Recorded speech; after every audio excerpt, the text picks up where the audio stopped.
Manchester 65 is New England's newest live music and events venue. If you're not completely enjoying your current live music experience, there is another option. Manchester 65 is large enough to support touring acts, yet small enough for that local feel. For upcoming events, go to manchester65.com. Make it your place. manchester65.com. Good evening, my name is Tony Jones, and you are tuned in to The Coalition, where we discuss all sides of local, regional, and national news, politics, and current events. With me in studio is the P.O. taxpayer. P.O., good evening. Hey now.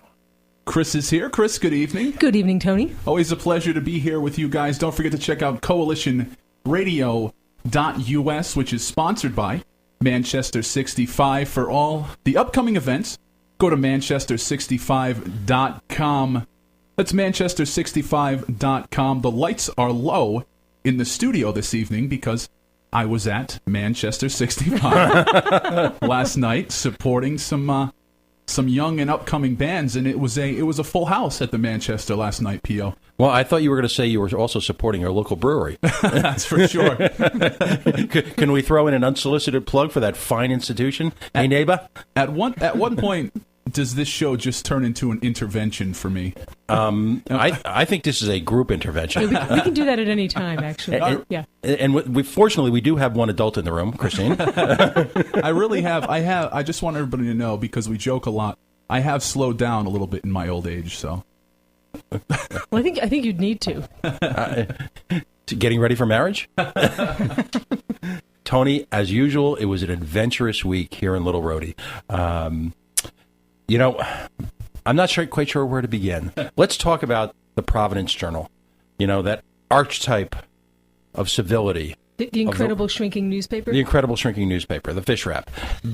Tony, I guess the mountains have spoken. The words came down from Ohio about their marijuana, the Mary Jane, the chronic. What saith the Providence Journal?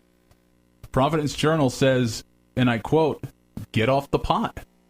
Get off the pot. And this is a remarkable departure, because wasn't it just this past week that our governor, Lincoln Chafee, decided that pot for potholes was the new mantra of the state of Rhode Island? I like that, because I would like to see the potholes fixed. And I would like to see pot. Yeah. So here we go. It sounds all good. I mean, where all of a sudden we find ourselves in common ground with the missing link? I had the complete opposite yesterday of the Providence Journal. I don't think they're looking at, as they spiral into irrelevancy, the amount of advertising dollar that they could raise. So yesterday I went into a head shop and they said, "Hey, aren't you Tony Jones?" And I said, "Depends who's asking." Well, you were there for journalistic purposes only. Of course. And you asked, "Are you a process server?" I always put on my press pass before I go into a head shop. But that's a good plan. No, they said, "Aren't you Tony Jones?" I said, "Yes, I am." They said, we caught the show last week, and they really liked Jared Moffat's spot, and they really liked what we had to say, what Regulate Rhode Island had to say. Absolutely. Yeah. Mm-hmm. And so, of course, I talked to them a little bit about possibly advertising with us and advertising with Rhode Island Free Radio, and the Journal should be looking at the amount of head shops and dispensaries and things of that nature to, maybe get some more people on the payroll. Maybe they could get some of their old layoffs back into the newspaper and actually have some content. Well, also, I'm trying to figure out who the Journal thinks is reading its opinions. Well, I think that's exactly it. The people who are reading their opinions are the pearl clutchers, the old people, and what about the children? Exactly. What about the children? Well, here's again the fallacies. I mean, first off, they talk about encouraging the use of marijuana. Newsflash: anyone who wants to smoke pot is doing it. In fact, right now, at thousands of homes across Rhode Island, particularly if they have to listen to this show, people are smoking pot. And you know what? God bless you. Don't bogart that joint, my friend. All right? Right. And by people, we mean people through the all whole walks of life. Exactly. It's full cross-section. Right. The ones who get caught are the ones who have the stereotypical, quote, look of potheads. Exactly. Like your average soccer mom is lighting up with her friends. She's not only drinking white wine in the afternoon with her friends, she's probably having a little pot. Hey, if I had to sit through one of those awful kindergarten soccer games, Oh, I'd be God. rolling a doobie too. Listen, I stand in solidarity with soccer moms. And it's a lot more healthy for you than Mother's Little Helpers were. So, well, and unless you're running a left-wing blog, I mean, there's absolutely no danger of them getting caught. Right. But let's, again, the children. Kids who want to smoke pot are smoking pot. Yes, they're already doing it. Kids who want to drink alcohol, they're drinking alcohol. Right. And in fact, drinking alcohol in your teen years may be worse for you significantly in terms of brain development than smoking pot. Look at me. Yeah.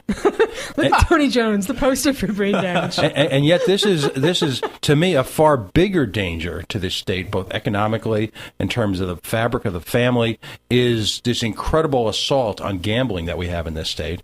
And I don't see the Journal taking the high road and saying to Twin River, no, while you're still in business this state, before Massachusetts drives you into bankruptcy, all right, we won't take your ads. Could that be that because exactly as you speak on, the Life Beat section has a full-page ad that says, "Take me to the river."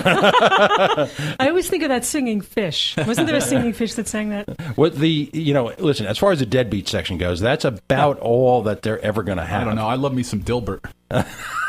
It's a sad day when the whole the main point of reading the newspaper is to read Dilbert. What is Dilbert up to this week? Go to gocomics.com and find out. Right. And there you go. The last reason to have the Journal. I honestly don't remember what the Journal's ads were back in the pre-casino days. There's really nothing left unless you're advertising for Lifespan, any number of in-season festivities going over on the island. PPAC. PPAC, thank you. PPAC is a huge advertiser for them. Trinity to some extent. Right. A handful of the performing arts, and other than that, Cardi's. There are the Cardi brothers. There's the car section. Which is the incredible shrink. As someone who works in the car business. Yeah, exactly. No one in the car business, no one cares about print anymore. No, it's all cable ads. It's cable ads and it's internet. Print advertising is officially dead. And you didn't need my pronouncement to do that. Look at the Globe, which used to have 3 sections of car ads. Right, now it's probably half of one. But to get back to the safety issue, the Journal talks about the safety of the children. Ultimately, folks, and tell me if I'm wrong, a regulated FDA-style approval process on the production of marijuana will result in a far safer supply for the citizenry and at the same time eliminate the type of nefarious, gang-like intervention in the market. Agreed. There's a reason why we did away with prohibition. That's exactly what I was going to say. Do we want teenagers making moonshine and going blind? Right, and so as synthetic marijuana... that's my what about the children stand. Yeah. What about the children? Well, I mean... I'm clutching my pearls right now, thinking about the children and smoking bad weed when they could be smoking regulated... Is this your white pearls right before you go to the garden party tonight? Yes, that's right. Are you part of the Junior Women's League? The Junior League. The Junior League, I don't know. I don't think they'll let me in. Yeah, I don't think any of us are. I'm not going to pass the background check when they find out who I associate with. Did you have a coming out event? No. If you watched Downton Abbey last week... I'm not Southern enough or classy enough to have had one of those. Oh, okay. But there's got to be an equivalent Rhode Island style. Oh, I didn't grow up here. There may be. Okay. There must be something at the Venus de Milo. Or in Foster. Or in Foster, yeah. Well, the great thing about the Providence Journal editorial is by just discussing it on our station, probably we've doubled the audience's exposure to it. So, because they are irrelevant and they don't mean anything except to a few select folks in the power I'm wondering, league. Are they writing editorials specifically to appeal to the people who are still reading them? Probably. It has to be. Are we going to have other disgruntled crank editorials coming up? Because editorial, you kids get off my lawn. Editorial, I'm keeping this baseball. Yes. And if you talk to Todd Giroux, who we've had in studio, he will tell you that the Providence Journal flat out told him we do not want to tackle anything to do with any kind of foreclosure reform because you will see in the quote-unquote business section pages and pages of foreclosure notices. They're raking it in. But they would still make money on foreclosure notices. They would just make it. The timing would be different because homes are still going to be foreclosed on. Well, it's just going to give some of those people a bit more time. Well, there was an act before the State House, and it probably died an untimely death because of this, that would render those ads irrelevant and allow people to report them on the internet.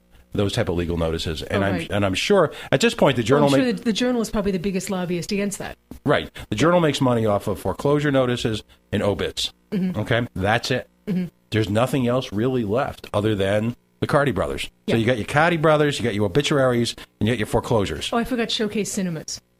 For now. Yeah, for now. And that's irrelevant, too, because if you want to know what's playing at the movie theater, you can call their hotline and go on the internet. Or you can go on our friend's application, Providence Night Out. That's right, Providence Night Out. And so rendering again. Yeah.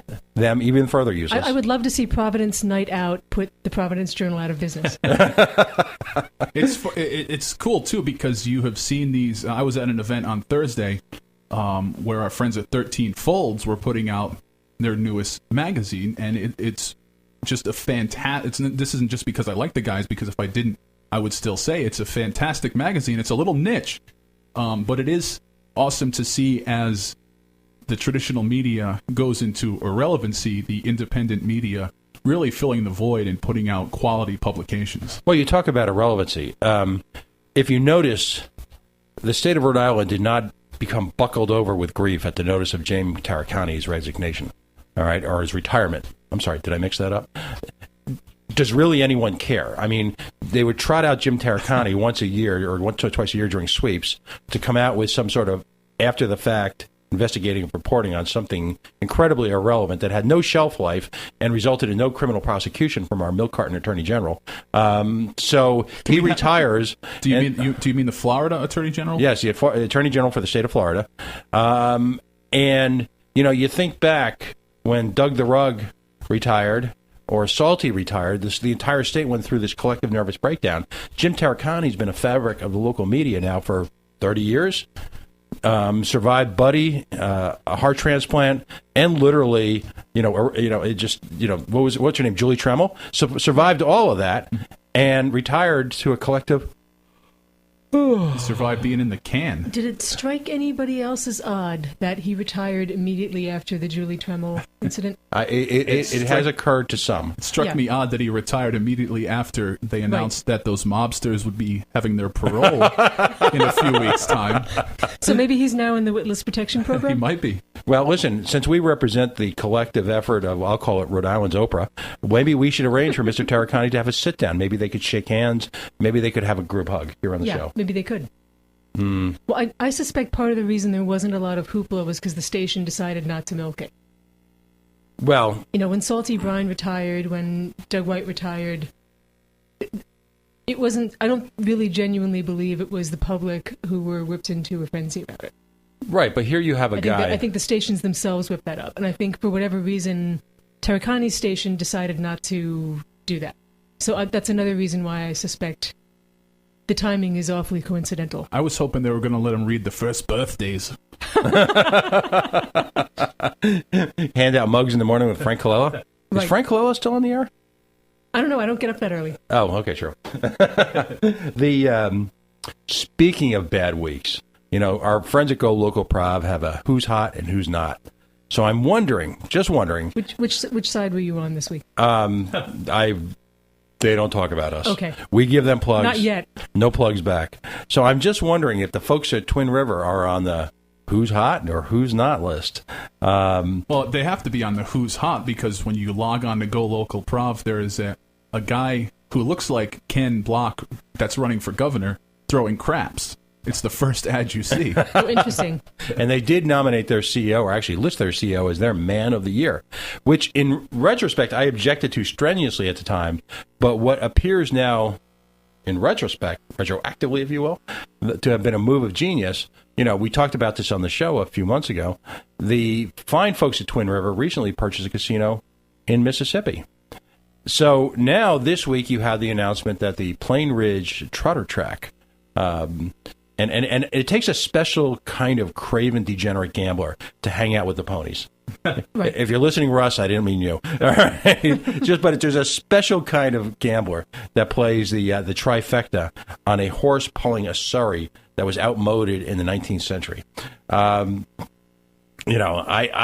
still think when I think of gambling, I think of Beat the Wabbit from Bugs Bunny. I mean, so you've got the equivalent of Beat the Wabbit going on there, and now in a move of Chris, I had tears of joy.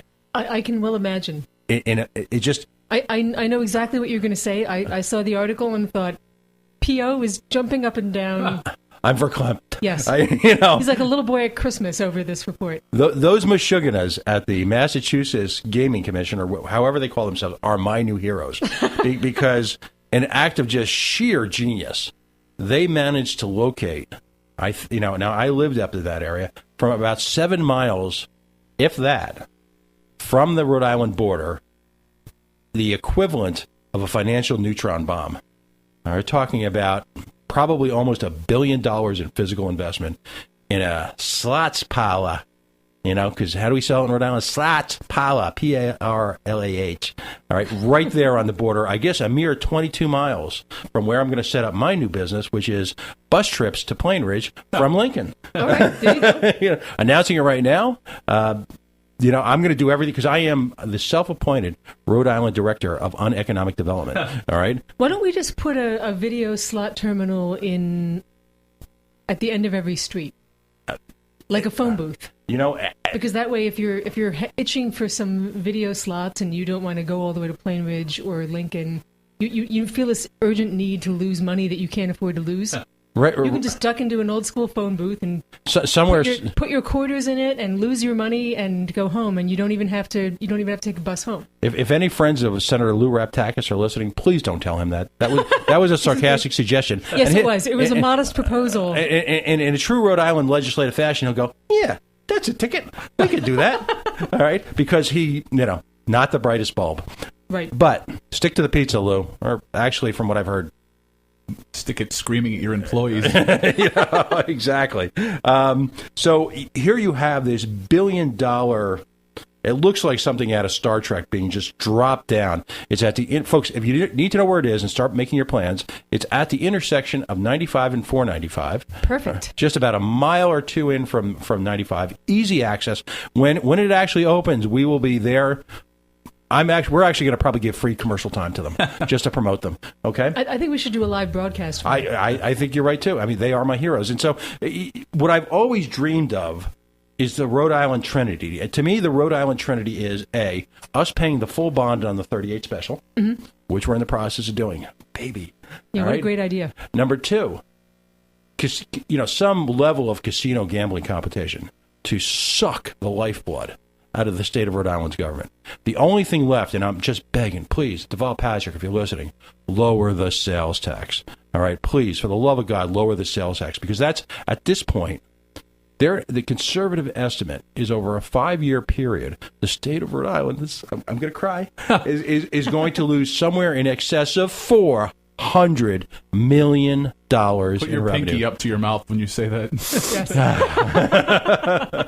Yes. That's just fab. And let's put $400 million into human terms, if you can use that when discussing Rhode Island government.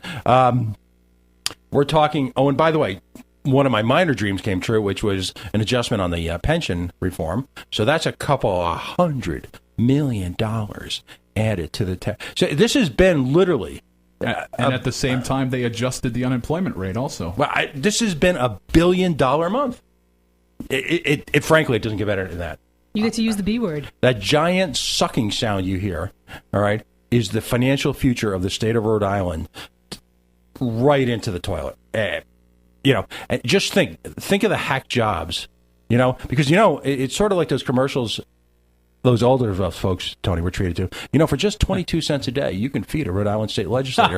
That's what I see coming. They're the ones who should not be fed, the legislators. Well, I mean, they are going to be. I'm waiting for the day when a guy like Senator Lou Raptakis or my state representative, Lady Macbeth.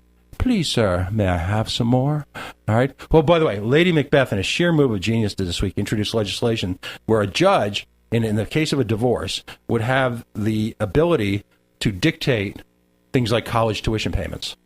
Are you kidding me? All right, so that just let me throw that aside. What? I don't understand. Somehow, because of and this is events she publicized from the House floor. She's proud of it. Yeah, I guess the judge will be able to say to the father of the children, by the way, you have to pay for college. Excuse me? Due process, anyone?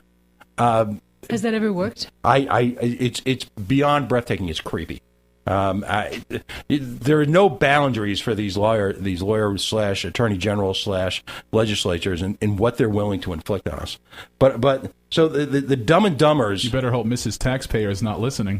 Right. She may now have her out. Yeah, well. She wouldn't be caught dead listening to this program. Well, with the second coming of, or I should say, the sequel to Dumb and Dumber being filmed right now, all right, we've got issues like that being brought up by Rhode Island legislators. But look at what they're facing down the end of a pipette. Close, on an estate with an approximately $7 or $8 billion budget, almost 15% of the budget getting wiped out, slashed instantly, and they're in a deficit position to begin with. This could be my dream come true. So I'm encouraging the people at Plain Ridge, please, get up sometime. I'm hoping they're talking about less than a year. I'm hoping they'll get up some type of temporary hall, some type of temporary structure.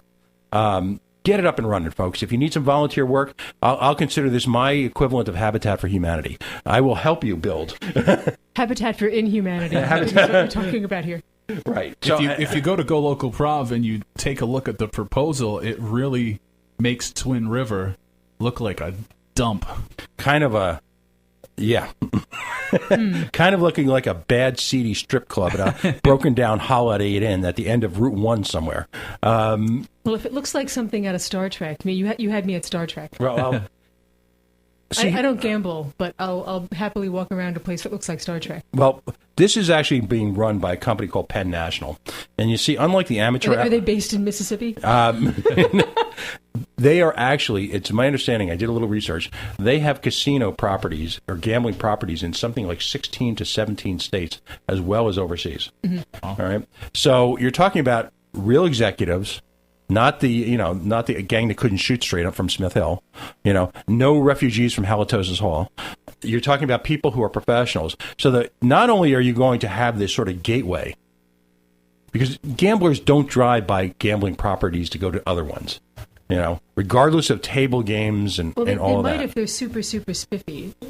Right, okay. I could actually picture, because of the novelty of a brand new place, people driving past Twin River to see the new one. Yeah, beautiful. I don't see it happening in reverse. It'd be still my beating heart. I hadn't thought of that. But the gambling addicts are going to go to the nearest place, whatever it is. Exactly. Because they can't afford the gas money to drive further. Hey, they might even not have police officers kicking people in the back of the head. Well, at their new casino. Wow. When you listen to John Taylor, who is the CEO, I believe, of Twin Rivers, all week long his mantra has been the customer experience. All right.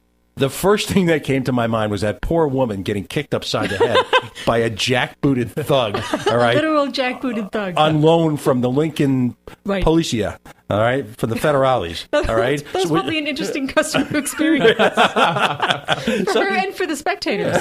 Just so ask her how her, is a mild concussion part of it? I'm not sure. Well, I don't know. You might feel better with a mild concussion after being at a casino. You look in your wallet. Well, yeah. Well, and here's the most important part, and this is something I'm going to tout extensively on social media, on emails, on websites.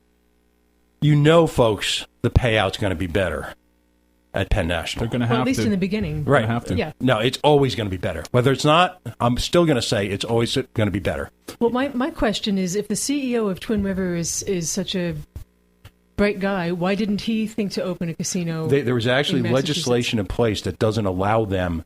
They essentially signed a non-adjoining state compete. I see. Okay. The genius of which in theory is maybe smarter than in practice, because it basically just means someone else is going to pirate their business. Right. Well, which is why they bought the facility. My vision 10 years from now, the Twin River Gaming Corporation.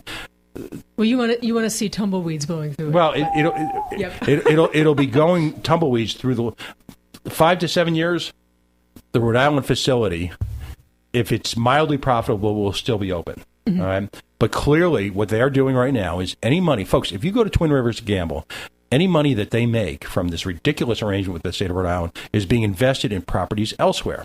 So 5-7 years out, a couple of properties elsewhere in the country, and it'll be Rhode Island where? Oh, that's right. We've got F Troop down in Lincoln, Rhode Island, still manning the gates there. Once a place seems stale, good luck revitalizing it. Well, absolutely. I mean, I'd actually like to see them ditch all the low-level stuff and go for the high-stake gamblers. Well, they'd make less money overall, but they're going to make less money anyway at this point. They're going to lose so much money to the new place in Massachusetts. Well, there's no place to stay in terms of local hotels. You have to drive a couple miles. There's no resort facilities. Well, you'd have to do it in Newport. And Newport wants no part of it. Newport's already congested enough, right? And the Newport facility is as good as dead because if you remember, table gaming did not pass there, so they're just a dead man walking. Because on the horizon is the announcement of where they're going to place the other 3 facilities, and there's a very real chance that a facility will also be placed in New Bedford. Now, at that point in time, if they put a facility in New Bedford, I may actually spontaneously combust. All right, just out of sheer joy. The man you see with the Lady Liberty outfit on, handing out brochures on Westminster Street will be me with directions to New Bedford and the other place. I'm picturing you like the Grinch with your heart going 3 sizes exactly. in one day. Maps to the homes of the stars. The long and short of it through is the streets throwing daisies and Rhode Island's port. Huge. All right? More so than they ever, even in my wildest dreams, ever could have imagined. Now, P.O., as a fellow man of generous proportions, I do want you to remember that there is an all-you-can-eat Kentucky Fried Chicken in Twin River. Right. And if that's not a draw, I don't know what is. And that's all that's going to be left. They want to keep people nourished so that they can keep wasting money in slot machines. What you could see, too, which would be just another black hole, is that the corporation will hold on to it as a loss for tax write-off. So one of the dirty little secrets in traditional radio is that a group will buy a bunch of stations, and then they will keep one small AM station in the toilet as a gigantic tax write-off. They have this one station that's making no money. They're just burning cash, and they use that to offset some of the more successful stations. So we could see Twin River as the tax write-off casino. Radio stations do that? I mean, wait a minute. You're saying that people inhabit low-rent radio stations at obscure locations with broken signals? I don't know if you know this, but there are some sleazy people in radio, P.O. I'm shocked. And apparently there are sleazy people in the casino industry as well. No. Seems like a perfect marriage. I hear tell. Well, Penn National... And by the way, the state's response to this, okay, this is beautiful. There's if you're a Ayn Rand conspiracy theorist, like me. That was last week. All right. No, like me. All right. There is a federal act right now called the Marketplace Fairness Act. Now, that's right up there with Homeland Security. I mean, it sends shivers up down your spine. So the state is actually counting on a statement from Lincoln Chafee on offsetting this revenue in part from the fact that the geniuses who run our state agree that we should pay sales tax on Internet purchases. Okay? Not understanding that at this point there are so few people in the state capable of making Internet purchases, and there's no money left because after the break we're going to talk about Charlie Tuna, the genius head of Department of Labor Training here in the state of Rhode Island, because we just found out this week, and here's the tease, you bleeped up, you trusted us. Oh, you thought the unemployment rate was going down. It was actually going up. So we have actually, not only do we have the highest rate of unemployment, I think if you square some other states' rates of unemployment, it's higher. Ours is higher. So, we just found out that we have a 9.3% unemployment rate. Oops. So who's left to spend money on Internet fairness? So, sleep tight, Rhode Island. You won't even know what's going to hit you. We're about halfway through the show, which means we have to take a quick break. Check out coalitionradio.us on Facebook, facebook.com/The Coalition Radio, and of course on Twitter @coalition_radio. We're going to take a quick break, and we'll be right back.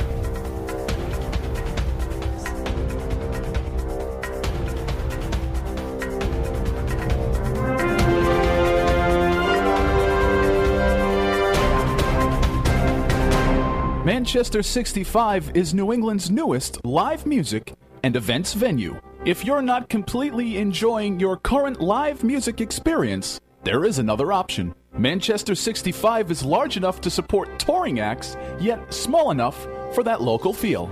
For upcoming events, go to manchester65.com. Make it your place. manchester65.com. Liberty-loving freedom fighters, join us for Liberty Love Fest 4, an evening of live music, arts, education, and trade. Potluck social with liberty-minded people from New England and beyond. April 5th at St. Joseph's Church Hall in Cumberland, Rhode Island. Details on the web at libertylovefest.org. That's libertylovefest.org. ProvidenceNightOut.com is a one-stop destination website where you'll discover a comprehensive guide of everything that the Providence area has to offer. Nightlife, entertainment, dining and dancing, community and family events, and so much more. Download the free app called My Night Out. It's ProvidenceNightOut.com. Hey everybody, it's Tony Jones. You know, when I'm not here yakking about politics, I spin records. That's right, if you like good old-fashioned rock and roll radio the way God intended it to be, then tune in to The Tony Jones Show. The information's online at tonyjones.org. That's tonyjones.org.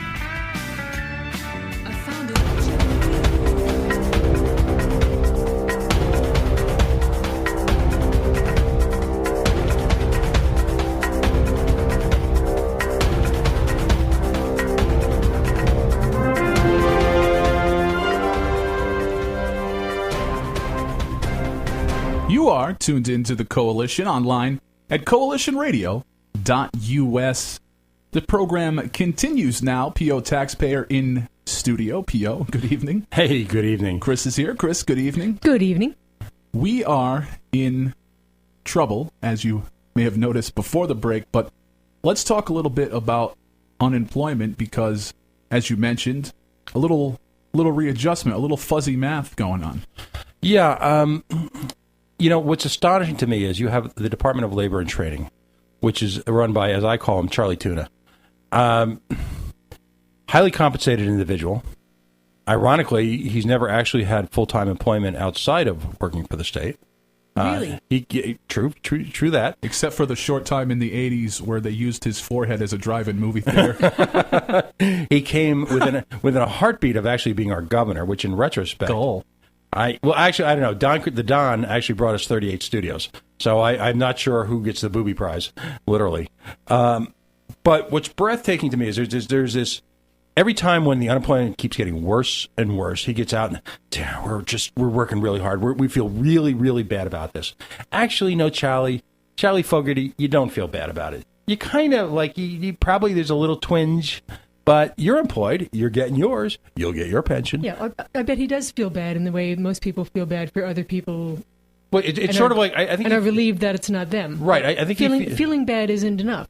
No, I think he feels bad in that kind of way. We all feel bad when we watch the Weather Channel and somewhere in Arkansas a trailer park gets ripped out. Yeah, that's the kind of bad he feels. Yeah, it sucks to be them. Yeah, exactly.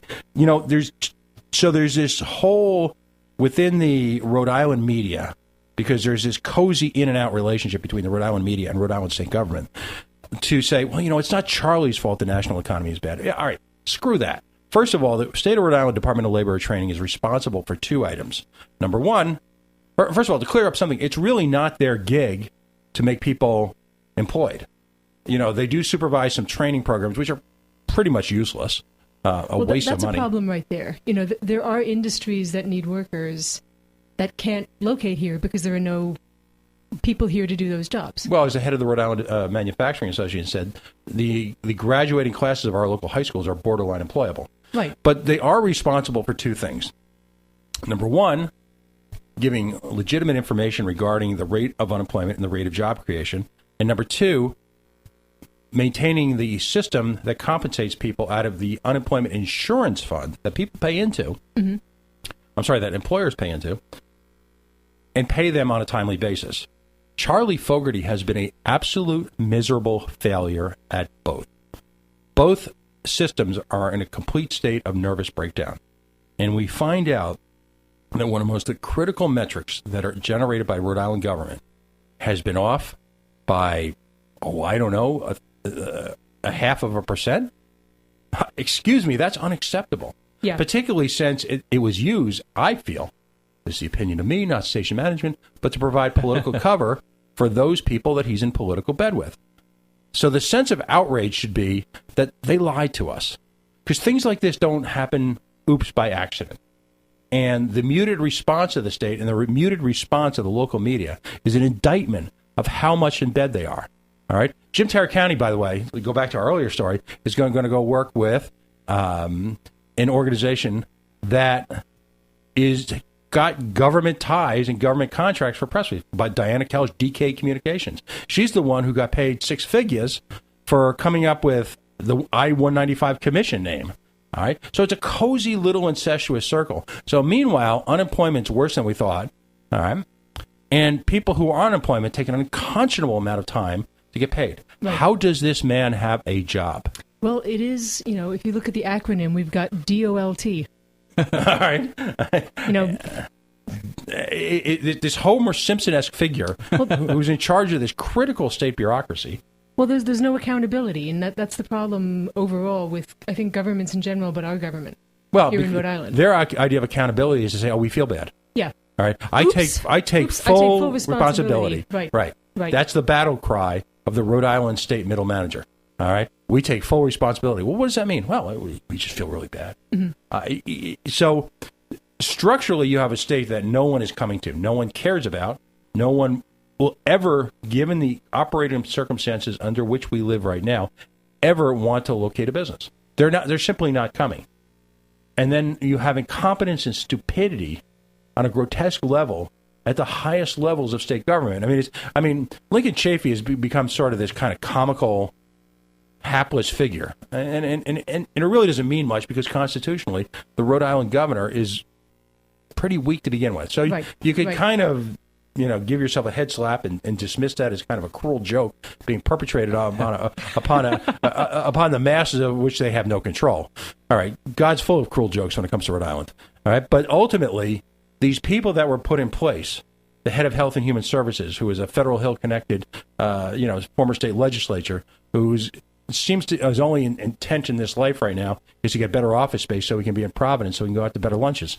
You've got this guy who headed DLT. You've got a Department of Transportation that's out of road salt. We're facing down the barrel of another storm. They're out of road salt. They've got 9 people working in public relations, and they're out of road salt. Those 9 people could be filling potholes. Those 9 people could be doing something else other than providing him with political cover. Remember, we hired this guy, Lewis, who was the brainchild behind the Big Dig. What did we expect?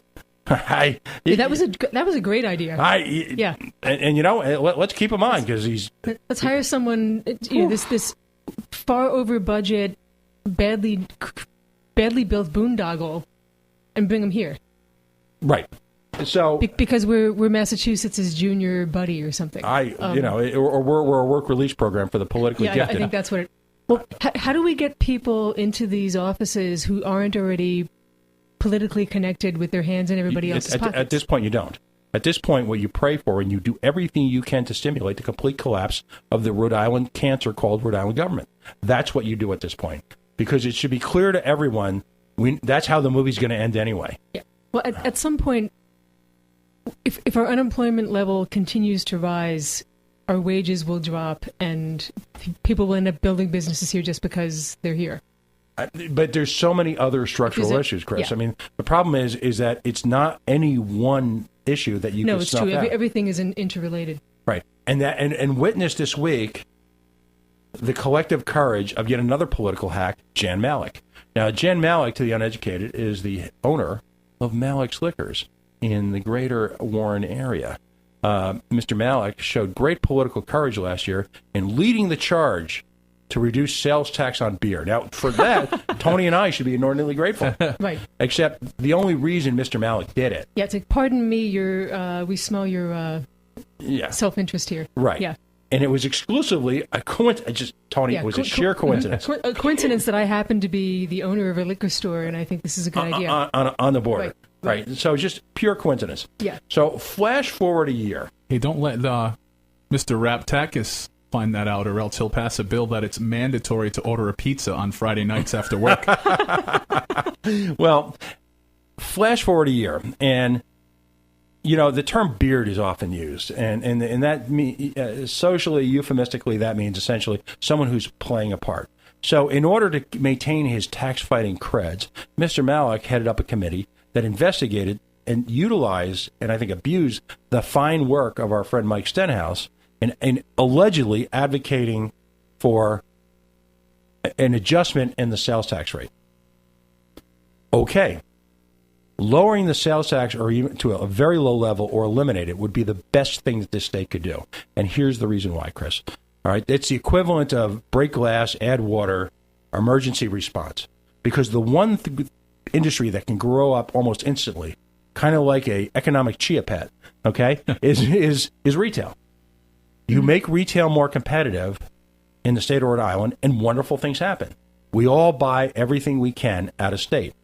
I do it for purely personal purposes, all right? But other people do it because of their pocketbooks, all right, because of the difference in sales tax. So the one move that would show political cojones and show a passion for trying to do something to make things better instantly would be to either generally significantly lower the sales tax or eliminate it completely. Well, we certainly should not have a higher sales tax than our neighbors. That makes no sense at all. Right. So we're not in a position to handle that.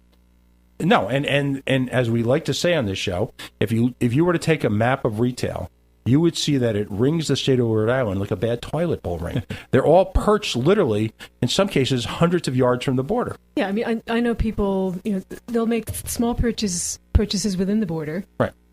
But anything big, it's a hop, skip, and a jump over to Seekonk or Attleboro or, there's no reason why anybody has to stay here to shop. We're such a tiny state. So it's only that Rhode Islanders' fear of driving more than 10 minutes that might stop someone. Which, by the way, there's a Facebook group where you can see your state reps shopping in Massachusetts. But I know if I'm playing a gig and it's going to be in Massachusetts, I will fill up the gas tank while in Mass just to save that extra few bucks. That white car you see bucking and shaking as it coast into a Massachusetts gas station, that would be our own Tony Jones.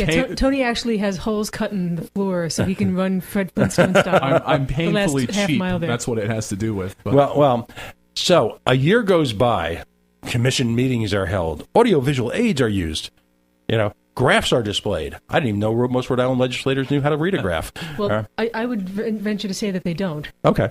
Well, after a stunning 1 year of thorough investigation, guess what conclusion they came up to? Anyone? What? Bueller? None.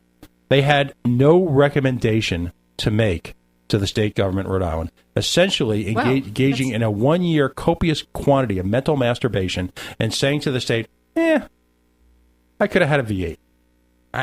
We should be able to throw cream pies in their faces. There's a certain term that I can't say on the radio, but it involves people being lined up in a circle. Yeah, I was thinking that way. That's what we're talking about. And it ain't firing squad. And that's the problem. We've got, in theory, people should be able to study things and come to conclusions, make recommendations. You have one job. Do it. One of the recommendations that was advanced by someone from the Department of Revenue was to lower 3 different key buying groups to 6%, so it would match, and then perhaps tax other additional items. They came out with this, Pythagorean theory, sign chart look-alike. 8 different sales taxes for different kinds of purchases? Just to total chaos, and now they're going to study that. Okay. I mean, fortunately, everything's going so well. Why change the thing? Right. So, Jan Malik, if you're out there, first of all, folks, thank you for spending an entire year basically getting that. I wonder what That's the shrimp really awesome. Cocktail budget and the Coca-Cola and the beer budget was just for the meeting. Starbucks, baby. Oh, really? Okay.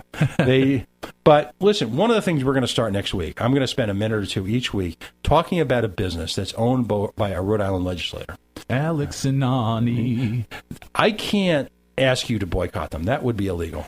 And Tony, well, as you know, P.O., I'm boycotting boycotts. Okay. Well, but I want people to make an informed decision when it comes to, we've got an event coming up that we'll talk about it right at the end of the show, where people who are liberty-minded from a variety of different backgrounds are going to come together. And one of the things that we're going to focus on at that is individual businesses that are owned by liberty-minded people. Folks need to start making informed buying decisions. They need to invest their money where their politics are. And you need to buy from people who support liberty. You need to support them to whatever degree economic, even if the business is in Rhode Island. That's a concession I'll make. Okay? You need to support those people. Those people need your help. The other people, to hell with them. All right? If you spend money at Jan Malik's liquor store, then you have nothing but yourself to blame for what's going on in this state. And that's just the first one.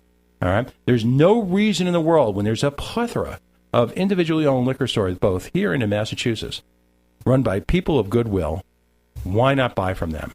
Don't give this guy a shekel of your dollar. But, that's my advice. This advice is for entertainment purposes only. All right? Oh, sorry, that's the voodoo hotline. The founding fathers wanted us to be governed by people from our communities. Right. Who understood the plight of the working man, the plight of the business owner. So in theory, having business owners who are also legislators should be a plus, because in theory, these people should understand what it's like to run a small business, and they should be looking for ways to make small businesses, to support them.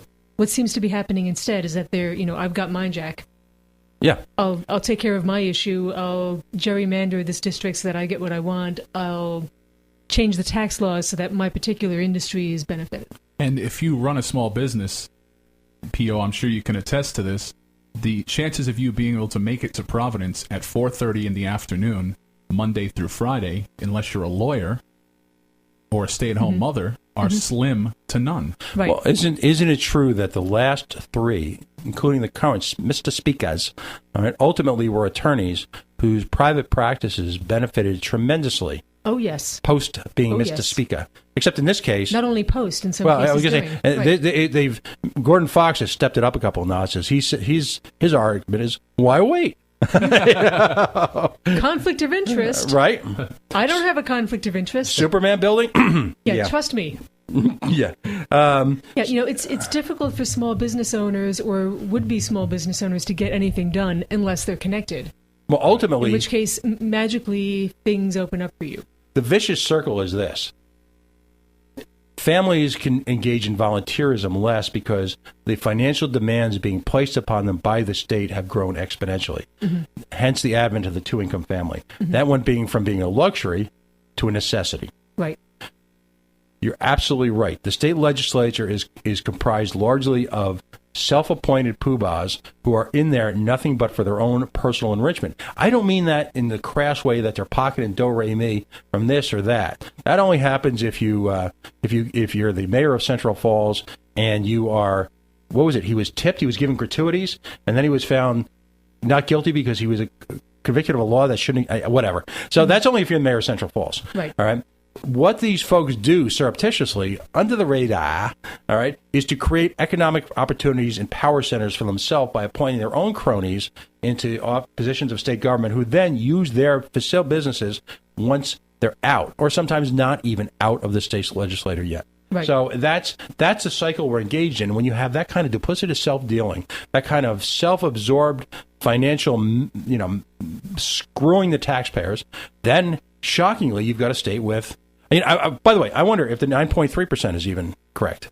Who knows what it really is, Tony? Right. The actual way that they calculate the official unemployment rate is, of course, they don't count people who have decided they've given up looking for work. They don't count people that are no longer collecting unemployment. So right, people huddled in their basements, wrapped in a Snuggie, hoping things change.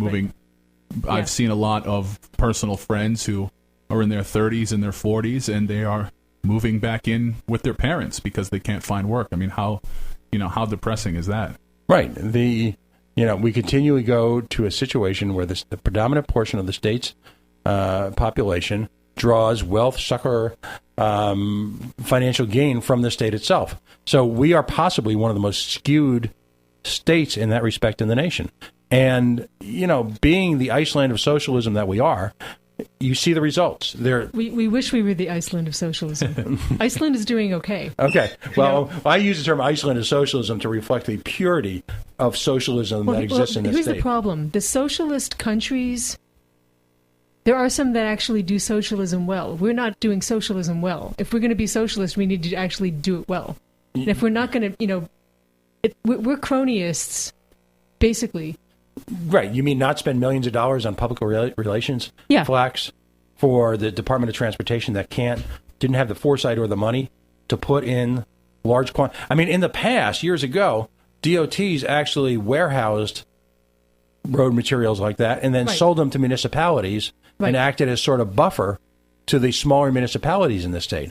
So they realize that winter comes every year. Right. So far. Yeah. And that winter in Rhode Island lasts until the beginning of April. Right. So there seems to be a fairly steady track record of that. Yeah. In fact, it snows. I think it has snowed every year once at least in the first week of April. Right. For as long as I can remember. And every year people are surprised by this, and I don't quite understand why. But for as long as I've been here, it has snowed at least once in the first week of April. So the good news, folks, is if you're driving the streets of La Prave tomorrow, or as one of my favorite singers of all time said, slip sliding away, take heart that knowing that the barge is going to be here on Friday. As you're dodging potholes. As you're dodging, Actually, maybe they're keeping the potholes because it provides some texture to the road. Kind of a local flavor? Yeah, well, not just that, but if the roads were actually smooth, they'd be slippery. Which, by the way, I drove here today from West Warwick, Rhode Island, where I'm setting up Rhode Island Free Radio, to Providence, Rhode Island, and West Warwick had better road conditions than Providence. Right. We look at Providence in astonishment. By the way, potentially your next governor could be the guy who did a bang-up job, literally, on Providence. I mean, we were treated again to, in a moment of what should be abundant clarity. Online, you can read an article today how the police are asking anyone if they have cell phone videos of a shooting that took place on Federal Hill during prime time. The city of Providence is a shooting gallery. The city of Providence is fundamentally broken. You've got a guy who's looking to bail after 2 years and plus. Well, he's sick of getting shot at. I don't blame him. I mean, by the way, the fallen angel, if you're listening or if any of your friends are listening, maybe all the salt in Providence went into the pools. Was that was that what went down? Just wondering. Here you have a guy who's got zero track record and successfully governing anything at all, Tony. Yeah, but he's a nice guy. And yeah, well, that works. And he's a hell of a nice guy. And he went to classical high, and he's an American success story. Except he is just. But how's his pot roast? I'm not sure. Hey Tony, was dining with Gina, or was there any cooking with Gina this week? I think this is a weekly event. One can only wonder what delectable. Should we have a cooking segment every week? Yeah, okay. We could tie it in with our friends at Regulate Rhode Island, and we could teach people how to make an edible every week. Ooh, that would be a good idea. Yeah. I like it. I like where this is going. Exactly. I mean... Barely legal cooking with Barely legal what? No, I mean, again, this week we were treated to more pablum from the folks running for governor. Our friend Todd Giroux continues to put together a platform. Ken Block actually advanced a significant platform this week. Again, people focused on some verbal missteps and things like that as opposed to the substance, and I use that word with a capital S, of how he's approaching government. Gina Raimondo continues her listening tour. Isn't it comforting to know that we could potentially elect someone for governor who admits she doesn't have an idea of what to do yet? Has anyone asked her that? No, she's going to listen probably to the very same people who brought us to the unparalleled pinnacle of success we currently occupy. Wow. Well, it's, a listening tour. Exactly. Who are you going to be listening to? Are you going to be talking to people who have needs and solutions, or are you going to be talking to the people who spent a year studying the sales tax issue with no recommendations?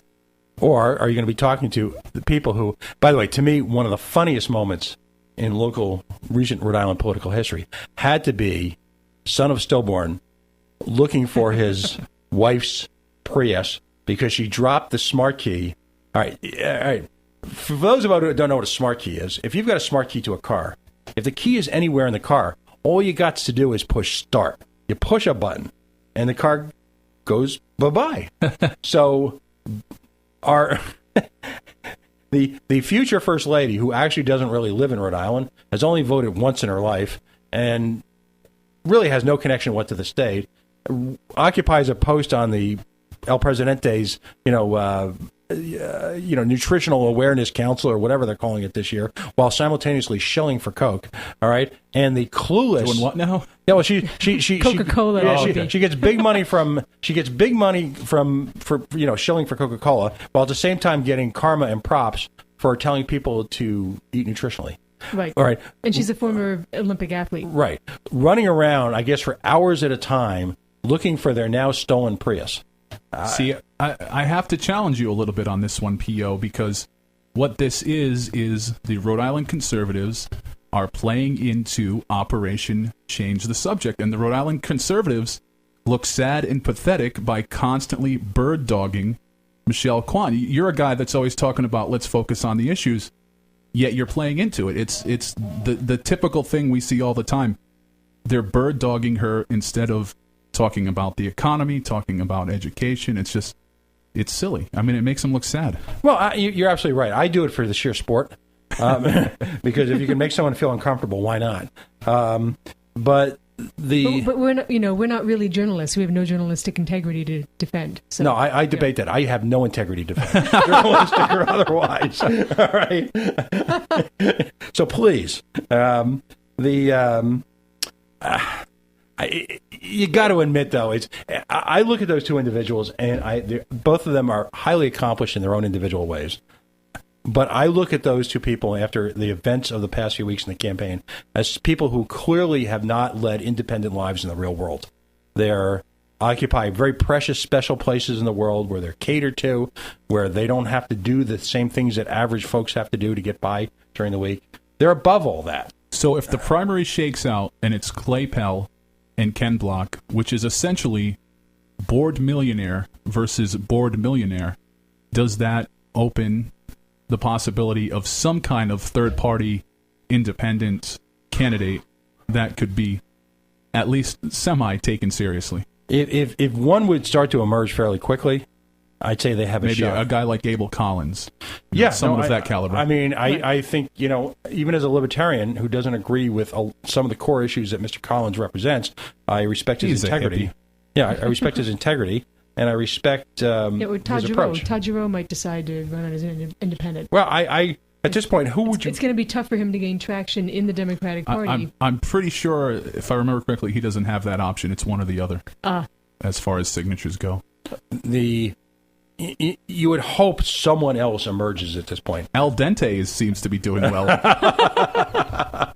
Bo Laurie. I actually, given the current field, I would vote for Block.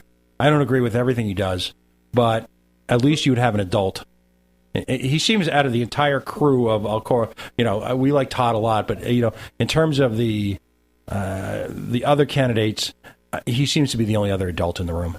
Todd is going to have a tough time getting any kind of airtime in the Democratic primary. Right, and that's a challenge he faces. It's highly unlikely. I'd rather see him get it, I think, at this point, based on what I've seen so far, than the other candidates, but it's an uphill battle for him. If they let him in the major debates, that's where he could possibly gain some traction, being in the major debates compared to the other candidates. But chances are that won't happen. With the Providence Journal telling him flat out that they're not going to support foreclosure reform, how interested are they going to be in promoting any of his ideas? Chances are they won't let him eat cake. No, they will not let him eat cake. And that's where the independent media becomes a force, because the independent media has to coalesce around candidates like Abel Collins and Todd Giroux and say, you know what, these people deserve an opportunity. Mm-hmm. And by the way, people in independent media like us who are doing it well are reaching just as much of an audience as traditional media right now. I don't think a lot of people realize that. Right. We as a group have to stand up and provide the platform so that independent candidates get the same shot at success that we do. And it's funny because the parallels are there. You've got an incompetent, stupid, nepotistic, self-absorbed local media, all right, that has, resting on laurels from 30 years ago, being challenged by a group of newcomers. We got to go. CoalitionRadio.us, Facebook.com/Coalition Radio. An evening of live music, arts, education, and trade. Potluck social with liberty-minded people from New England and beyond. April 5th at St. Joseph's Church Hall in Cumberland, Rhode Island. Details on the web at libertylovefest.org. That's libertylovefest.org.